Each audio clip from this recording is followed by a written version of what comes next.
All right. Next we have Athena Padgiotis from Texas A&M, who is studying shock physics. And she is an LRGF fellow and is doing a residency at Sandia National Laboratories in California.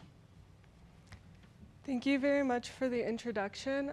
Today I'll be talking about simultaneous evaluation of dynamic strength and equation of state.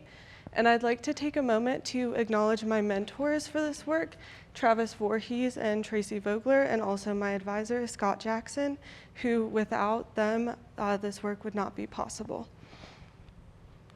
So first, I wanted to start by giving you a brief overview on dynamic material testing. Materials behave very differently over a wide range of strain rates.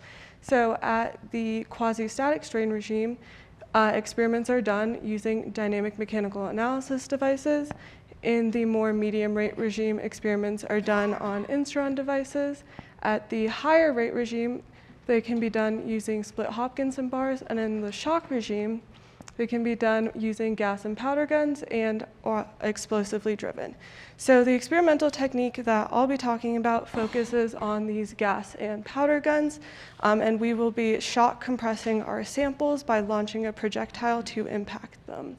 And when you're up in these super high strain rates, then you have things like pressure, temperature, and specific volume that are changing. So you need an equation of state and a dynamic strength model to be able to replicate them in simulation. So we have applied this method to a variety of materials, but for the purpose of time, I'll only be talking about this alumina-loaded epoxy. It is a composite matrix that is formed by adding alumina particles to EPON 828 epoxy. We evaluated it at 2 volumetric fraction loadings with 27% alumina added to the composite and also 43% by volume. They have both been previously investigated using uniaxial strain compression experiments, and prior work primarily involves characterizing the equation of state. So our overall goal for this was to understand the effect of the alumina loading in the overall bulk material response by characterizing both the fully loaded, which is the 43% by volume, and the half loaded, which is the 27% by volume ALOX. So first I wanted to give you a little bit of a background on equation of state and dynamic strength for those of you that may not be familiar. An equation of state is a functional relationship between state variables. State variables can be anything like pressure, temperature, density, specific volume, internal energy. And the Hugonio is the locus of possible states in which these materials can exist, and it's the reference curve to the equation of state surface. So most materials follow a linear relationship between shock velocity, which is US, and particle velocity, which is UP, and it's of the form US is equal to C naught plus S UP, where C naught is the sound speed light quantity and S is the slope. You can see that, here in this figure. This is a copper Hugonio that was taken from the Lassell shock compendium, and you can see that it follows this linear trend, and then this is the same Hugonio translated into pressure-specific volume space. So material strength, or dynamic material strength, is a material's resistance to deviatoric deformation. Deviatoric deformation is the distortional component of the stress tensor, and it's the component that acts to change the shape of the material.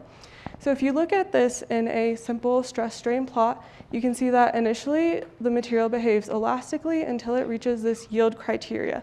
Once it reaches the yield criteria, then the material can no longer handle the stress that it's experiencing, and it deforms in order to relieve the stress. The model that I'll be talking about for this talk is called the elastic perfectly plastic model, and it is a very simplified strength model that is an approximation that assumes that once the material reaches the yield stress, it cannot be exceeded. So traditionally, the equation of state and the dynamic strength have been measured through 2 separate experiments. So for the equation of state, they have been done using these uniaxial strain shock compression experiments where you have one flat material that is launched to impact another flat material. And for material strength, they have been done using these pressure shear experiments where you have this projectile that has an angle and it's launched to impact a sample that is sandwiched between these two anvils. So the experimental technique that I'll be focusing on is called the tamped RMI, and it was designed to replace these pressure shear experiments to get a material strength, but I've also found that you can use it to get an equation of state calibration. So first I wanted to say the RMI is the Rickmeyer-Meshkov instability. It is a fluid dynamic instability that occurs when you have two materials of different densities and you send a shock wave through them. So you can see that in this image over here, you have one material of one density, another of a different density, and they share this corrugated interface. And once you send a shock wave through them, then these vorticities start to appear, forming these perturbations called the bubble and spike features.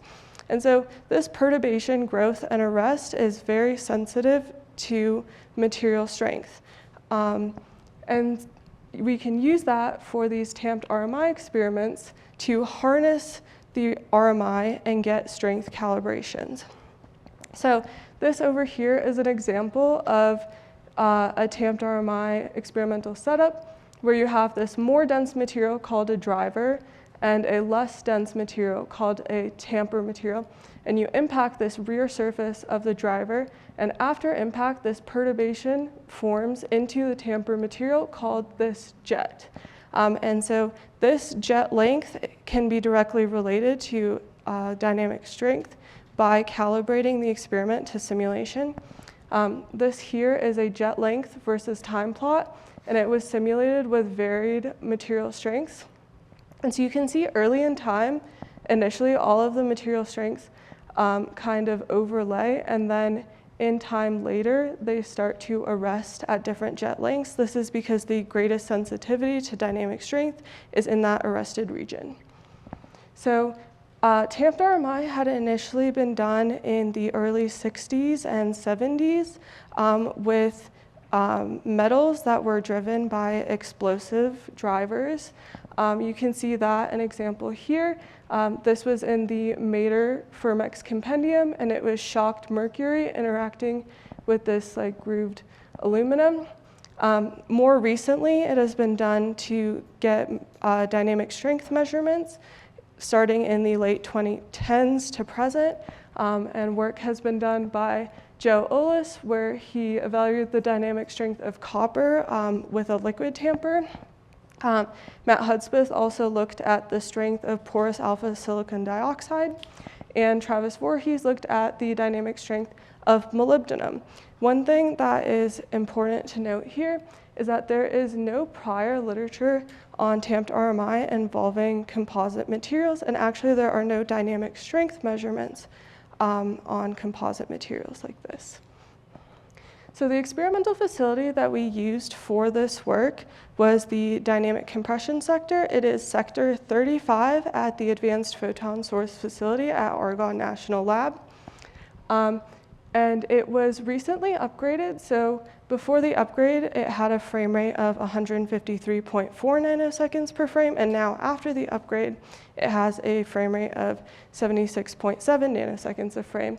So over here, this is the ring that is the Advanced Photon Source Facility at Argonne. This is where the DCS is. And then this is the gun in the D hutch that a lot of these experiments were run on. So simulations for this work were done using Sandia's hydrocode CTH. It's an shock physics engineering code that can be used to model these problems. And it uses a two-step Eulerian solution scheme. The input parameters that I focus on for this is the equation of state and the dynamic strength model. So here is the experimental overview. So this is kind of what my experimental setup looks like. So you have this projectile that has this impactor plate on it. and it's launched to impact the rear surface of this driver material that shares this corrugated interface with our ALOX sample. And so this over here is what our experimental field of view looks like. This down here is what a target that we mounted into the gun looks like. And this is that sample where you have the copper driver with the ALOX sharing that interface. So this is an example of the radiograph images that were taken using X-ray phase contrast imaging at the DCS. We did a total of 20 experiments, and 10 experiments were done using the single-stage powder gun, and 10 experiments were done using the two-stage light gas gun.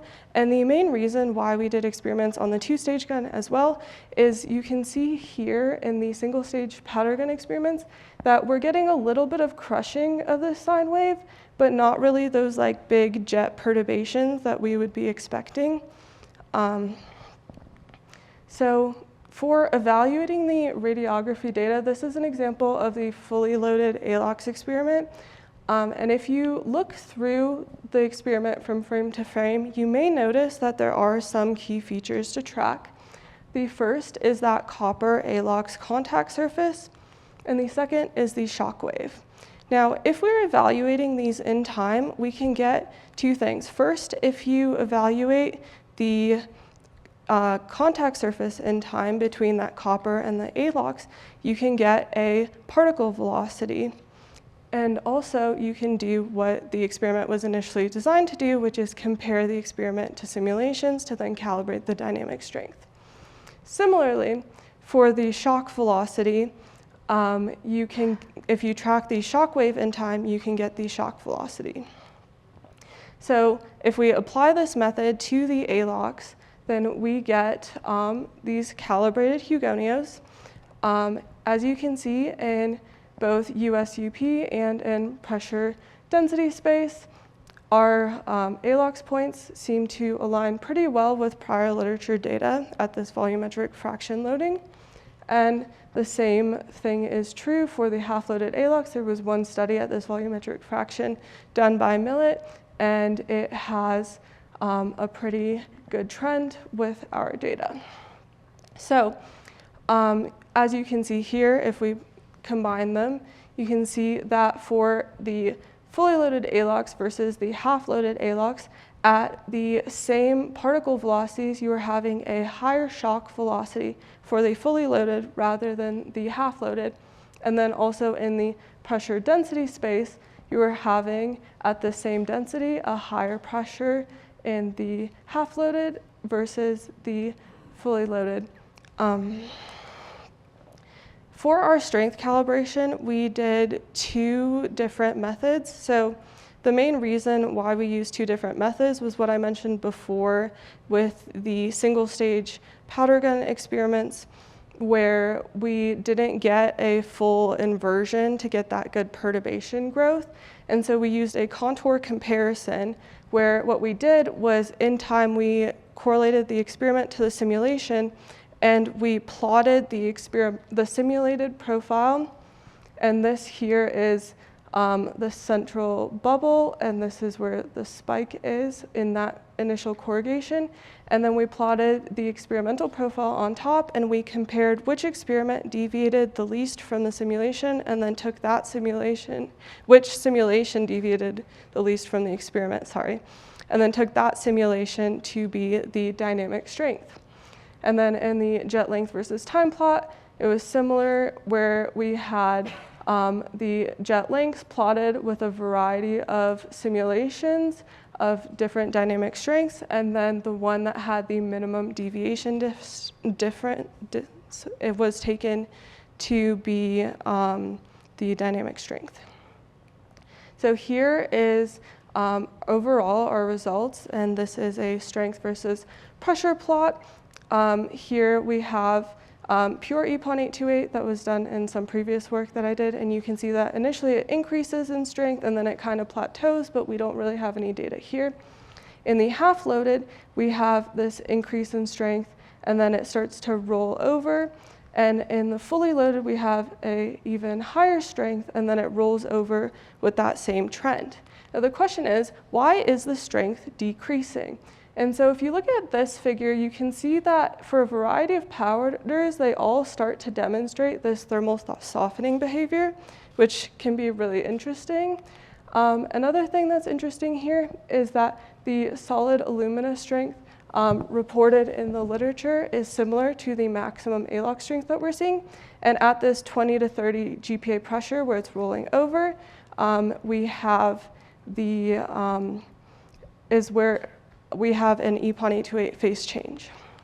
So I'm not going to go too much into this, but basically we think that it's decomposing based off of rough temperature estimates.